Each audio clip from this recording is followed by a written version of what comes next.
ปากเป็นเอกเหมือนเสกมนต์ให้คนเชื่อฉลาดเหลือวาจาปรีชาฉานจะกล่าวถ้อยร้อยค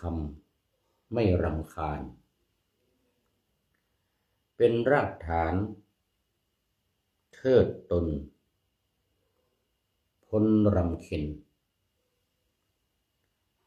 เลขเป็นโทโบราณท่านสั่งสอนเร่งสังวรเรียนไว้ใช่ว่า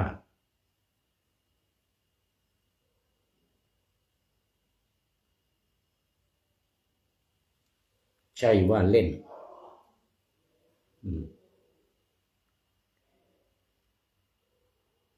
การคำนวณควรชำนาญคูณหารเป็นช่วยให้เด่นดีหนักหนารู้ท่าคน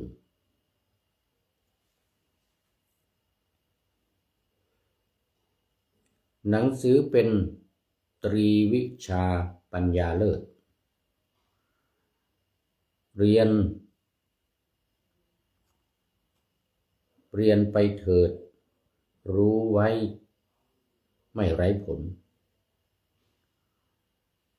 ยามยากแสนแค้นคับไม่อับจนได้เลี้ยงตนด้วยวิชาหาทรัพย์ทวีชั่วดีเป็นตราประดับให้กับโลกยามวิปโยคชีพยับลับ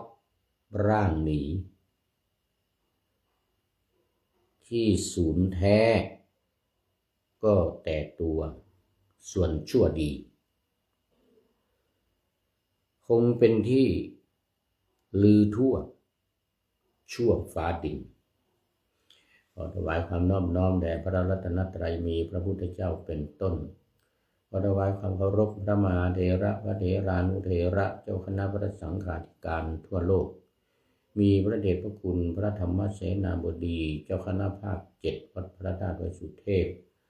และพระเดชพระคุณหลวงพ่อสุทธิสงึมรำจากจังหวัดบุรีรัมย์เป็นต้นและขออำนวยพรแด่ท่านผู้ฟังท่านผู้ชมสาธุชนพุทธบริษัททั้งหลายวันนี้รายการธรรมทัศน์ของวัดพระธาตุดอยสุเทพออกอากาศทางสถานีวิทยุวปท2จังหวัดเชียงใหม่มีร้อยเอกจำนงปัญญาวัฒโนเป็นหัวหน้าสถานีและอาตมภาพพระครูปริยัติยานุศาสตร์เป็นผู้บรรยายเป็นประจำทุกวันเวลา7:30 นาทีถึง8 นาฬิกาโดยประมาณวันนี้ก็พระเดชพระคุณหลวงพ่อสุทธิสงึมรำเข้ามาตั้งแต่หัวรุ่ง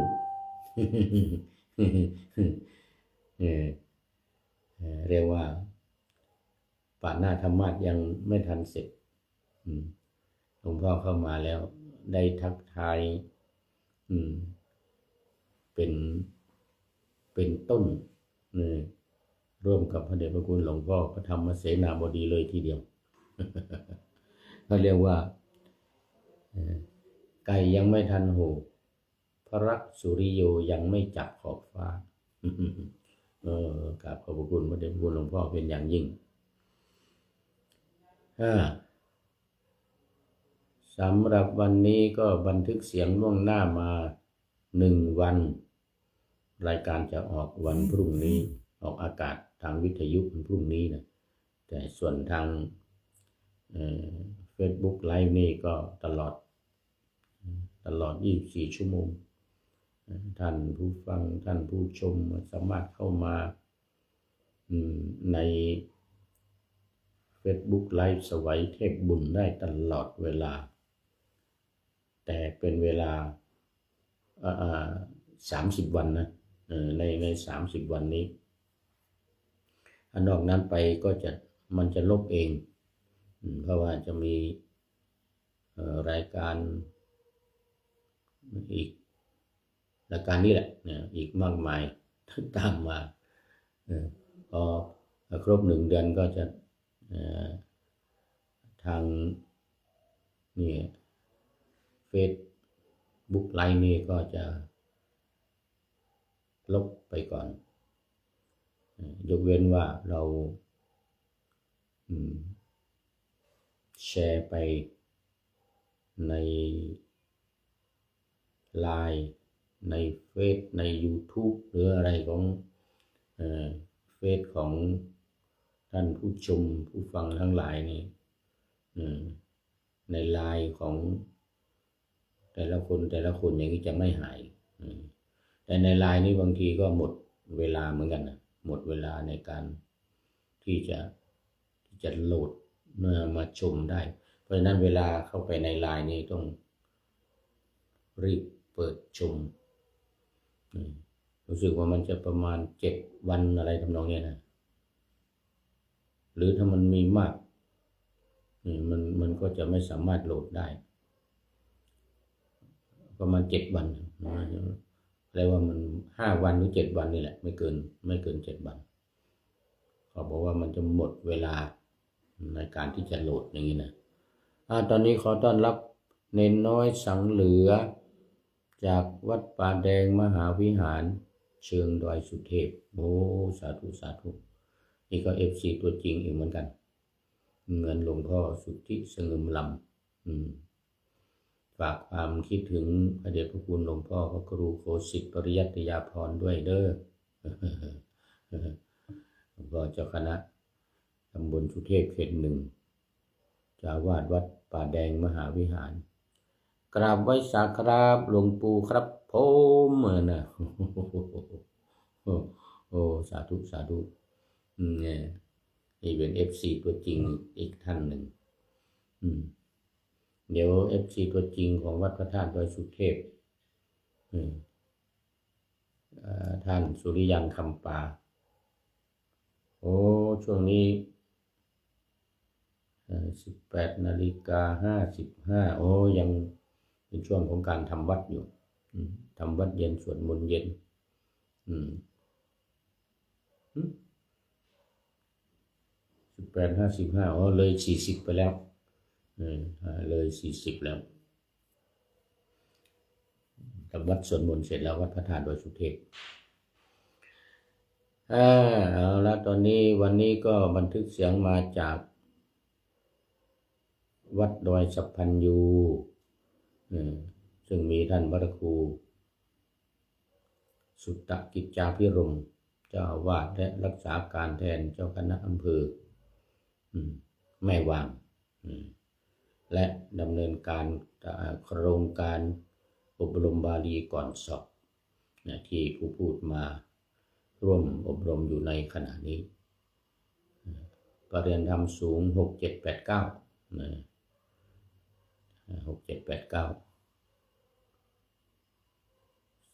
สำหรับผู้พูดนี้ก็จะสอบปริญญาธรรม6 ประโยค6ในรอบแรกนี่ก็เป็นประโยคสูงรอบต่อไปเนี่ยเดือนนี้แหละปลายเดือนนี้จะมาหมดละประโยคต่ำประโยค1 2แล้วก็ปริญญาธรรม3 4 5 จะมาครบหมดทั้งหมดสมัครไว้332ตอนนี้ก็มาแล้วเป็น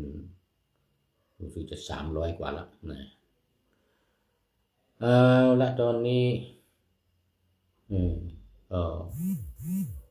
เข้ามาสู่เนื้อหาสาระของธรรมการ ต่อจากเมื่อวานนี้ก็คือเรื่องยมกปาฏิหาริย์ที่องค์สมเด็จพระสัมมาสัมพุทธเจ้าจะทรงแสดงเป็นคู่แสดงเป็นคู่แต่ว่าเมื่อวานนี้เล่ามาถึงตอนที่พระศาสดาประทับยืนอยู่หน้ามุขของคันธกุฎีพระองค์เสด็จออกจากคันธกุฎีด้วยทรงดำริว่าตอนนี้ถึงเวลาในการจะแสดงยมกปาฏิหาริย์แล้ววันนั้นเป็นวัน15 ค่ำเดือน8เรียกว่ากลางเดือน8ยังไม่ถึง15นะ14วัน15เนี่ย15ค่ำนั่นแหละเพราะว่าพอแสดงยมกปาฏิหาริย์เสร็จแล้วก็จะเสด็จขึ้นไปจำพรรษาอยู่ที่ดาวดึงส์นะบนสวรรค์ชั้นดาวดึงส์ตอนนี้ก็มาถึงตอนที่เสด็จประทับยืนอยู่แล้วมีอุบาสิกา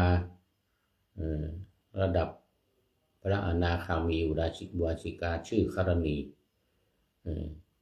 กราบทูลพระองค์ขอแสดงปาฏิหาริย์แทนพระองค์ไม่ต้องว่างั้นนะพระองค์ก็ทรงห้ามว่าก็เชื่อรู้ว่าเธอทำได้แต่พวงมาลัยนี้มีไว้ไม่สำหรับเธอว่างั้นนะก็ห้ามไม่ให้ทำวันนี้เราจะมาต่ออีกยังมีอีกหลายท่านที่จะแสดงตัวเองเพื่อที่จะแสดงปาฏิหาริย์แทนพระพุทธองค์โดยพระพุทธองค์ก็เมื่อตรัสกับคารณีอุบาสิกาอนาคามีแล้วเนี่ยก็ทรงดำริด้วยพระองค์เองว่าถ้าเรายืนอยู่อย่างนี้วันนี้ก็มีสาวกผู้มีฤทธิ์ผู้มีปฏิสัมภิทามีความสามารถในการที่จะแสดงฤทธิ์เนี่ยจำนวนมากมารออยู่นะมารออยู่แต่ละคนนี้ก็มีความสามารถกันทั้งนั้นเลยนะอันนั้นก็เราก็คงจะต้องได้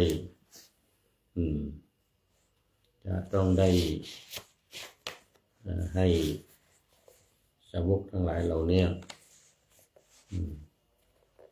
ไม่แสดงไม่ต้องแสดงเพราะว่าพวงดอกไม้นี้อย่างว่าคืองานนี้ว่างั้นงานนี้งานแสดงยมกปาฏิหาริย์เนี่ยเป็นงานของพระพุทธเจ้าโดยเฉพาะเลย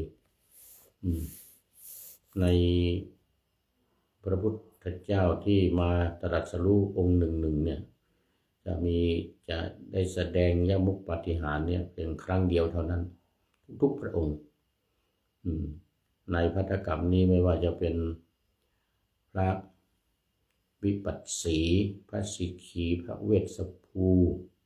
กกุสันทะโกนาคมนะกัสสปะก็ดังพระพุทธเจ้าทุกพระองค์ล้วนต้องได้แสดงปาฏิหาริย์เนี่ยครั้งเดียวเท่านั้น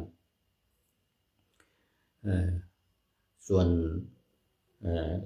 ในเวลาอื่นๆในการอื่นๆที่พุทธองค์จะต้องไปปรากฏเช่นอย่างมันมีหลายที่ไม่สามารถจะไปด้วยพระองค์เองได้เนี่ยก็เหาะไปทางอากาศหรือไม่ก็ฉายแสงไปเขาเรียกว่ารัศมีฉายพระรัศมีไปก็จะเป็นรูปพระพุทธองค์อยู่ในแสงนั้นเหมือนกับนั่งประทับอยู่ตรงหน้าของบุคคลนั้นๆที่จะฟังธรรมที่จะบรรลุธรรมพระองค์นั่งอยู่ที่คันธกุฎีนี่แหละแล้วก็ฉายแสงไปเพราะมันมีบางบางทีวันหนึ่งมันมีหลายคนหลายที่เข้ามาในข่ายพระญาณของพระพุทธองค์ในตอนเช้านั้นใครเข้ามาแล้วต้องไปโปรดให้หมดไปด้วยพระองค์เองก็ไม่มีเวลา ฉายแสงไป เป็นการให้รวดเร็วเหมือนจุลปันถกพระน้องชายของท่านพระสารีบุตรหรือยังไงไม่ใช่สารีบุตรน้องชายของมหาปันถกนั้นก็พระพุทธเจ้าต้องรีบฉายแสงไปเพราะว่ากำลังจะเดินไปโดดหน้าผาตายต้องฉายแสงไป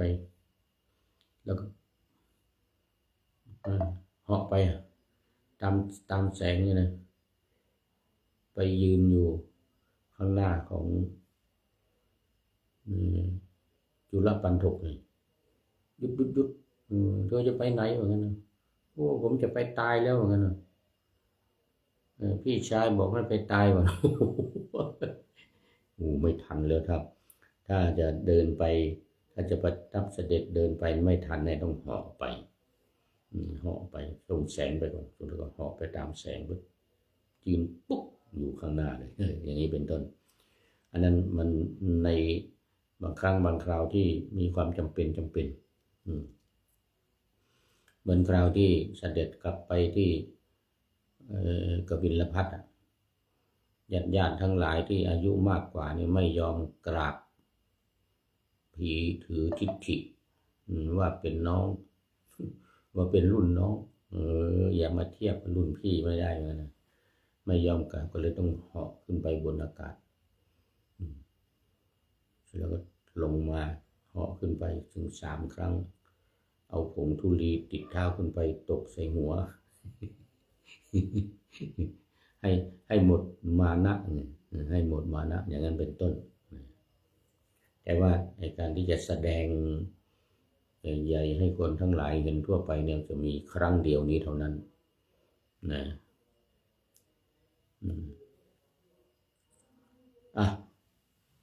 ดูไปดูมา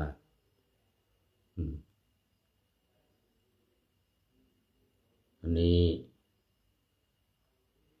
เดี๋ยวเวลาให้เวลาผิดเสร็จแล้วนี่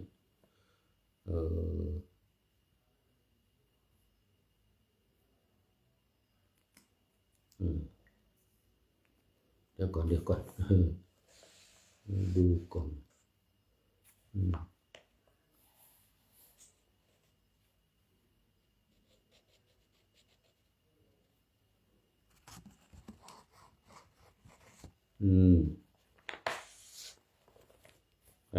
นี่คราวนี้ก็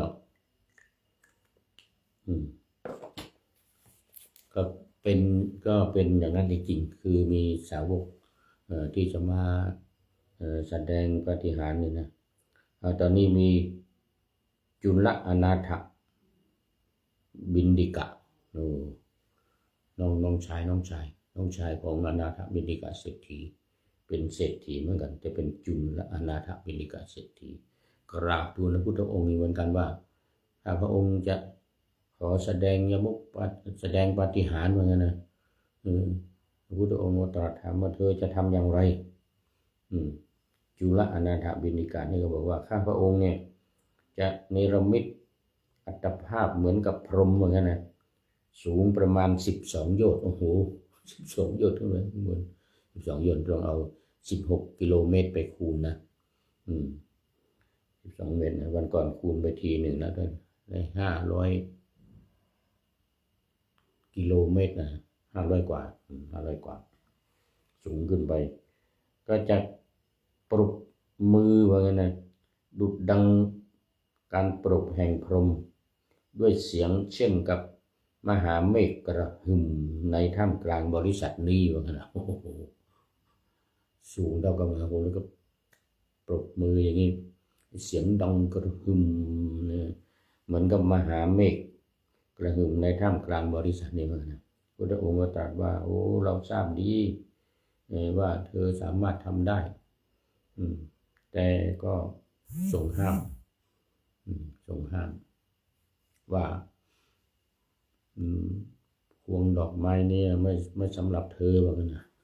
งานนี้ไม่ใช่สำหรับเธอแต่ว่าเป็นของพระพุทธเจ้าเท่านั้นนะต่อมาก็มีสามเณรีชื่อวีราอายุได้7 ขวบสามเณรนะสามเณรีนะเนนสามเณรีเนนสามเณรผู้หญิงอายุแค่7 ขวบแต่ว่าเป็นพระขีณาสพละเป็น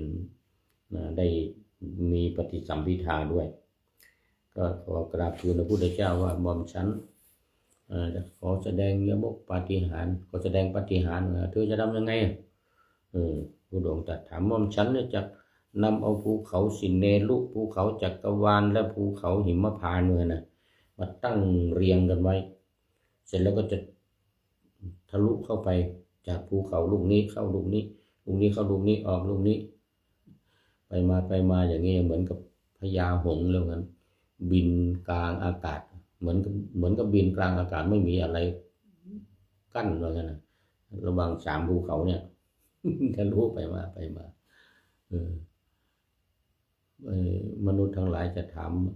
นี่เป็นใครโอ้ทราบว่าเป็นสามเณรีตัวเล็กๆอายุแค่7 ขวบ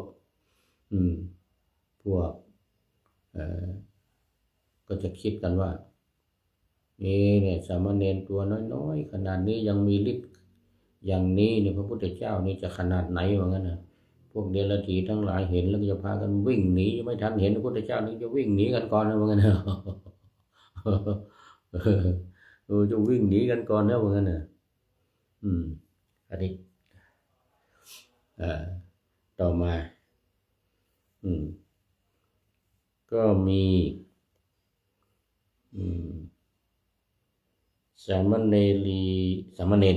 บ้างสามเณรชื่อจุนทะอันนี้ก็เป็นพระขีณาสพเหมือนกันสามเณรอายุ7 ขวบอายุ7 ขวบตั้งแต่เกิดมาเข้าไปเฝ้าพระศาสดากราบถวายบังคมทูลว่าขอแสดงปาฏิหาริย์แทนพระพุทธองค์เมื่อพระองค์ถามว่าเธอจะทำยังไงเนี่ยก็บอกว่าข้าพระองค์เนี่ยจะจับต้นว่าใหญ่ที่เป็นธงแห่งชมพูทวีปน้อยนะต้นว่านี่นะแล้วเขย่าว่างั้นเขย่าต้นว่าใหญ่ๆนะ